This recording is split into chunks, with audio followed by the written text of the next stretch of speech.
저는 43, 결혼하지 않고 혼자 사는 여자입니다. 사람들은 제게 이렇게 말하곤 합니다. 너처럼 부모님 잘 모시는 딸도 없다고 효녀라고 복 받으라고요. 하지만 솔직히 말하면 이 말들이 요즘은 제게 위로가 아니라 어떤 때는 상처처럼 느껴지기도 합니다. 오늘 제가 하려는 이야기는 누가 봐도 예쁜 효도 이야기는 아닐지도 모릅니다. 아픈 엄마를 돌보느라 내 삶을 포기한 딸의 고백. 그게 오늘 제가 드리고 싶은 이야기입니다. 저희 집은 부자가 아니었습니다. 아버지는 일찍 돌아가셨고 엄마가 거의 혼자 저와 오빠 둘 이렇게 세 남매를 키웠습니다. 엄마는 정말 몸이 부서져라 일했습니다. 새벽에는 식당 주방에 나가서 채소 다듬고 설거지하고 낮에는 아파트 청소하고 저녁에는 마트에서 계산도 보고 정리가 끝나야 집에 들어왔습니다. 초등학교 때 늦게 들어오는 엄마를 기다리다가 집 앞 골목에서 졸다가 깬 적이 한두 번이 아닙니다. 어린 제 눈에 엄마는 늘 손이 거칠고 허리가 굽어 있었지만 그래도 세상에서 제일 든든한 사람이었습니다. 우리 집 사정상 오빠들은 다들 빨리 사회에 나갔습니다. 큰 오빠는 고등학교 졸업하자마자 공장에 취직했고 둘째 오빠는 군대 갔다 와서 바로 택배 일을 시작했습니다. 저는 엄마가 조금은 좋은 길로 보내고 싶은 마음이 있으셨나 봅니다. 엄마는 늘 이렇게 말씀하셨습니다. 우리 집에서 너라도 남들처럼 살았으면 좋겠다. 너만이라도 책상 앞에 앉아서 일하는 사람 됐으면 좋겠다. 그 말 때문에 저는 더 열심히 공부했습니다. 등록금이 부족하면 엄마가 더 일을 늘렸고 제가 미안해하면 엄마는 이렇게 말했습니다. 내가 책 보는 건 엄마가 대신 안 되잖니. 엄마는 몸 쓰는 거 잘하니까 이거라도 해야지. 그렇게 저는 엄마 등 보면서 20살을 넘기고 30을 맞았습니다.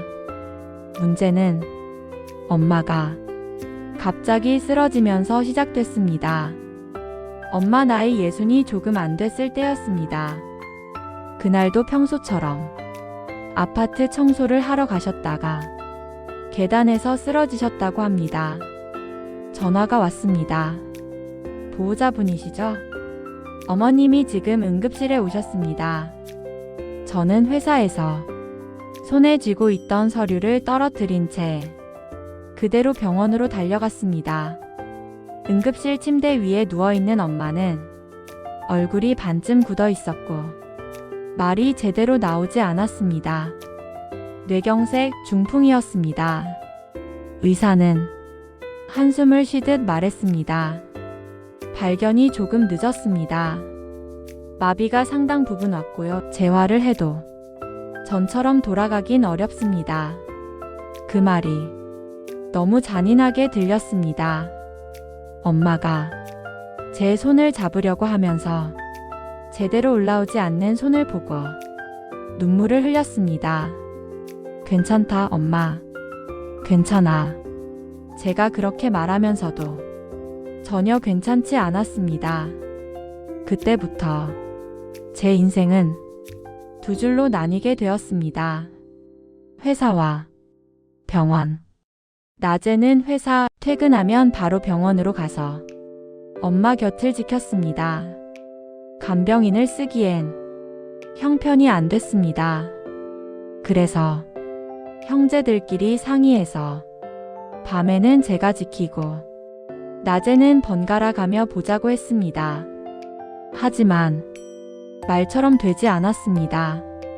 큰 오빠는 지방 현장으로 떠났고 둘째 오빠는 택배 일이 너무 바쁘다는 이유로 점점 병원에 오는 횟수가 줄어들었습니다. 결국 밤에 엄마 곁을 지키는 사람은 늘 저 혼자였습니다. 재활병동으로 옮긴 뒤에도 상황은 비슷했습니다. 밤마다 엄마가 잠에서 깨 낮고 떨리는 목소리로 말할 때마다 저는 가슴이 철렁했었습니다. 화장실 혼자서는 거동이 제대로 안 되셨기 때문에 제가 부축해드려야 했습니다. 그러다 어느 날 엄마가 갑자기 울먹이며 이런 말을 하셨습니다. 내가 너 인생을 망치는 건 아닐까? 그 말이 가슴에 깊게 박혔습니다. 저는 반사적으로 말했습니다. 엄마 무슨 소리예요? 지금 엄마밖에 생각 안 나요. 아픈 사람 앞에서 그런 말 하지 말아요. 엄마는 에휴 하며 한숨을 쉬고 다시 눈을 감았습니다. 그때만 해도 저는 그 말의 무게를 제대로 느끼지 못했습니다. 엄마는 기적처럼 조금씩 나아지셨습니다. 처음에는 전혀 움직이지 않던 왼쪽 손이 이제는 조금씩 올라가고 말이 꼬이던 것도 조금은 또렷해졌습니다. 하지만 예전처럼 일을 하시기엔 결코 돌아갈 수 없는 몸이었습니다. 집으로 모시고 왔을 때 엄마는 휠체어에 앉아 거실을 둘러보며 말했습니다. 내가 이렇게 돌아온 게 참 고맙기도 하고 미안하기도 하다. 그날부터 저는 직장인이 아니라 직장 다니는 간병인이 되었습니다. 아침에 엄마 식사 챙기고 약 먹여드리고 간단한 스트레칭 시켜드리고 나서 정신없이 출근합니다. 회사에서 엄마 생각이 나면 몰래 화장실에 가서 형제들 단체방에 메시지를 보냅니다. 오늘 저녁에 엄마 좀 봐줄 수 있어? 나 야근 잡힐 것 같아서. 그러면 답장은 대부분 이랬습니다. 나 오늘도 배송 많아서 안 돼. 나 현장이라 늦게 끝나. 주말에 갈게. 결국 주중 저녁에는 다시 제가 퇴근하자마자 집으로 뛰어와야 했습니다. 엄마는 늘 미안해 하셨습니다. 얘야, 너 시집도 안 가고 이게 뭐냐. 하지만 저는 웃으며 대답했습니다. 엄마, 누가 보면 엄마가 일부러 아픈 줄 알겠어요. 그냥 우리 살다 보니까 이렇게 된 거죠. 그 말이 엄마를 위로하는 말이기도 했지만 사실은 저 자신을 향한 말이기도 했습니다. 시간은 흘렀고 제 나이는 어느새 40을 넘었습니다. 주변 사람들은 저를 볼 때마다 이렇게 말했습니다. 아직도 혼자야? 너처럼 착한 딸이면 좋은 사람 금방 생기지. 그러면서 결정적인 한마디를 덧붙입니다. 근데 엄마는 어떡하고? 엄마 모셔야 되니까 아무래도 쉽지는 않겠다. 마치 엄마가 저의 모든 가능성을 막고 있는 사람처럼 들리기도 했습니다. 맞습니다. 연애를 안 해본 건 아닙니다. 30 중반쯤 좋아하는 사람이 생겼습니다. 나이 차이도 비슷했고 이야기도 잘 통했고 결혼 이야기가 슬슬 나올 정도로 진지한 관계였습니다. 하지만 상대 부모님이 엄마 이야기를 듣고 나서 톤이 달라졌습니다. 어머님이 아프시다면서요? 거동이 많이 불편하시다고. 그리고 몇 번의 대화 끝에 그 사람은 조심스럽게 말했습니다. 솔직히 너랑 결혼하면 난 장모님까지 책임지는 느낌이야. 내가 그럴 준비가 되어 있는지 잘 모르겠어. 그 말을 들었을 때 제가 할 수 있는 말은 딱 한마디였습니다. 응, 그럴 수 있어.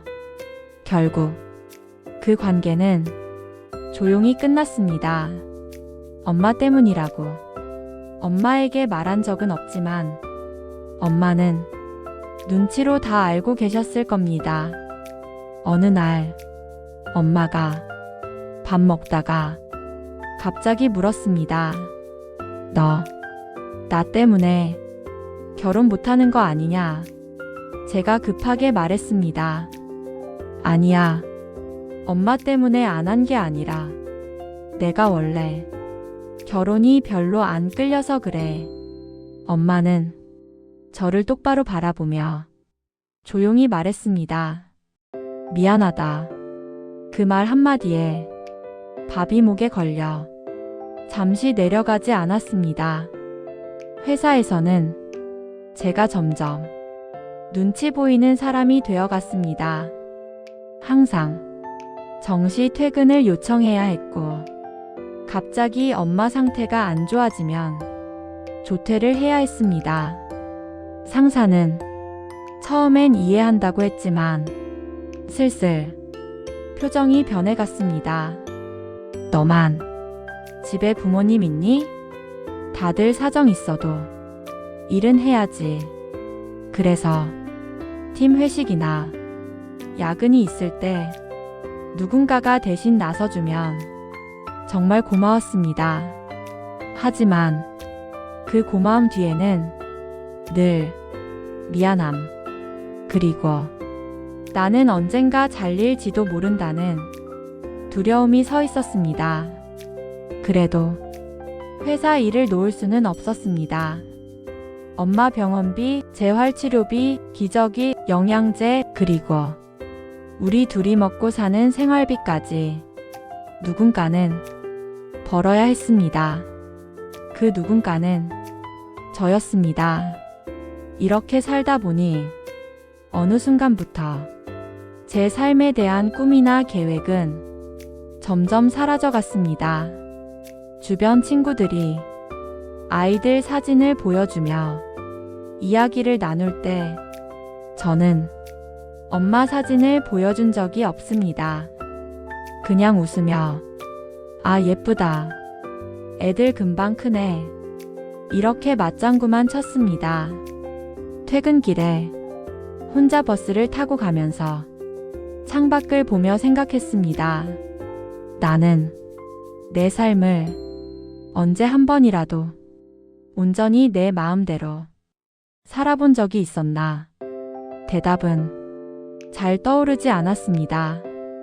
아버지가 일찍 돌아가시고 엄마를 따라다니며 도와드리던 어린 시절 착한 딸이 되어야 한다는 말에 늘 고개 끄덕이던 학창 시절 엄마의 소원을 이루기 위해 직장 잡고 돈 벌고 가장 역할을 대신하던 2030대, 그리고 아픈 엄마를 돌보느라 4시간 대부분을 내드린 30대 후반, 40대. 돌아보니 저는 늘 누군가를 위해 살아왔습니다. 엄마, 가족, 회사, 아이들도 아닌 누군가의 딸, 누군가의 직원이라는 이름으로만. 어느 날 너무 지친 날이었습니다. 회사에서 실수로 보고서를 잘못 올리는 바람에 상사에게 크게 혼났고 집에 돌아와 보니 엄마가 또다시 조금 혼란스러운 상태였습니다. 중풍 후유증에 가벼운 치매 증상이 겹치면서 엄마는 가끔 시간과 공간을 헷갈리기 시작했습니다. 그날 엄마는 저를 보자마자 이렇게 말했습니다. 언니, 얘 좀 데려가. 나 혼자 애 키우기 힘들어. 엄마 머릿속에서는 제가 엄마의 막내 동생이 되어 있었습니다. 그 모습을 본 순간 제가 그동안 꾹꾹 눌러왔던 감정이 한꺼번에 터져버렸습니다. 엄마, 나야, 나라고 울면서 소리치는데 엄마는 영문을 모른 사람처럼 당황한 얼굴이었습니다. 그날 밤 엄마가 잠든 후 저는 화장실에 숨어 한참을 울었습니다. 그러다 처음으로 이런 생각이 들었습니다. 나 이렇게 살다가 내 인생 그냥 끝나는 거 아닌가? 엄마는 언젠가 떠나실 거고 나는 그때 무엇을 가지고 남게 될까? 그때부터 제 마음속에서는 두 가지 목소리가 싸우기 시작했습니다. 하나는 효도해야 한다는 목소리였습니다. 엄마가 나를 어떻게 키웠는데 지금이라도 내가 안 지키면 누가 엄마를 지켜? 지금 포기하면 평생 죄책감 안고 살아야 해. 다른 하나는 이제는 내 삶도 좀 살아보고 싶다는 목소리였습니다. 이제 나도 40이 넘었는데 앞으로 몇 년이나 더 이렇게 살 수 있을까? 나도 한 번쯤은 나를 위해 살아보고 싶다. 그 두 목소리가 밤마다 싸우느라 잠을 제대로 잘 수가 없었습니다. 한 번은 오빠들에게 조심스럽게 말을 꺼내봤습니다. 엄마 요양원에 잠깐이라도 모시면 어떨까? 큰 오빠가 말했습니다. 미쳤냐? 엄마를 어떻게 남의 손에 맡겨? 사람들이 뭐라 그러겠냐? 둘째 오빠도 덧붙였습니다. 우리 엄마 그렇게 안 키웠어. 끝까지 우리가 모셔야지. 그 말을 듣고 제가 물었습니다. 그럼 당신들이 좀 더 와서 돌볼래요? 대답은 돌아오지 않았습니다. 오빠들은 엄마를 요양원에 모시는 건 절대 안 된다고 말하면서도 정작 매일 돌보는 일에는 아주 먼 사람들이었습니다. 그 순간 저는 깨달았습니다. 효도라는 이름이 가장 무거운 짐은 늘 가까이 붙잡힌 사람 하나에게만 올라가는구나. 결국 저는 결정을 하나 내렸습니다. 엄마를 전문 요양병원에 모시기로 한 것입니다. 엄마 상태가 악화되면서 낙상 위험도 있었고 돌봄의 수준이 제가 감당할 수 있는 선을 조금 넘어간 것도 사실입니다. 무엇보다 저 자신이 점점 무너지고 있다는 걸 명확히 느끼고 있었습니다. 병원 상담실에서 요양병원 원장님이 물었습니다. 가족분들이 동의는 다 하셨나요? 저는 작게 숨을 들이마시고 대답했습니다. 네, 제가 맏딸입니다. 사실 오빠들은 끝까지 반대했지만 마지막에 이렇게 말했습니다. 내가 결정해. 우리는 뭐 돈 보태는 것밖에 못하니까. 결국 엄마를 보내는 일도 제 몫이었습니다. 요양병원에 엄마를 모시던 날, 엄마는 휠체어에 앉아서 창밖을 보며 말했습니다. 나 버려지는 거냐? 그 말을 듣는 순간 심장이 내려앉는 것 같았습니다. 엄마, 그게 아니야. 나 혼자서는 엄마를 제대로 지킬 수가 없어서 그래. 여기 오면 24시간 간호사도 있고 선생님들도 있고. 엄마는 제 말을 듣고도 조용히 말했습니다. 그래도 미안하다. 어떻게 그 말이 나오나요? 정말 미안한 사람은 저인데, 그래서 저는 엄마 앞에서만큼은 눈물을 보이지 않으려고 애를 썼습니다. 병실 문을 나와 복도에 서서야 벽을 짚고 조용히 울었습니다. 엄마를 요양병원에 모시고 난 뒤 제 삶은 조금씩 모양이 바뀌었습니다. 퇴근하고 곧바로 병원으로 가는 횟수는 줄었지만 생각 속에서 엄마가 사라지는 일은 단 한 번도 없었습니다. 회사에서 회의 중에도 이러다 엄마 넘어지시면 어떡하지? 병원에서 전화 오면 어떡하지? 늘 그 생각이 머리 한구석에서 떠나지 않았습니다. 주말에는 거의 빠짐없이 엄마를 보러 갑니다. 엄마는 어느 날은 저를 알아보고 어느 날은 알아보지 못합니다.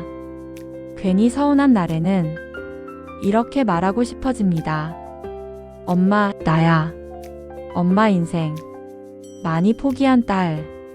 하지만 실제로 입 밖으로 나오는 말은 늘 같습니다. 엄마, 나왔어.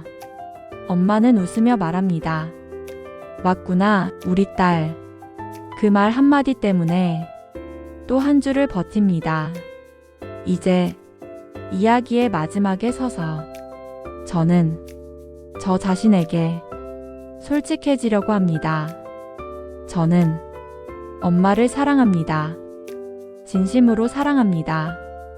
엄마가 없었다면 지금의 저는 이 세상에 존재하지 않았겠지요. 하지만 그렇다고 해서 엄마 때문에 내 삶을 포기한 시간이 없었다고 거짓말할 수는 없습니다.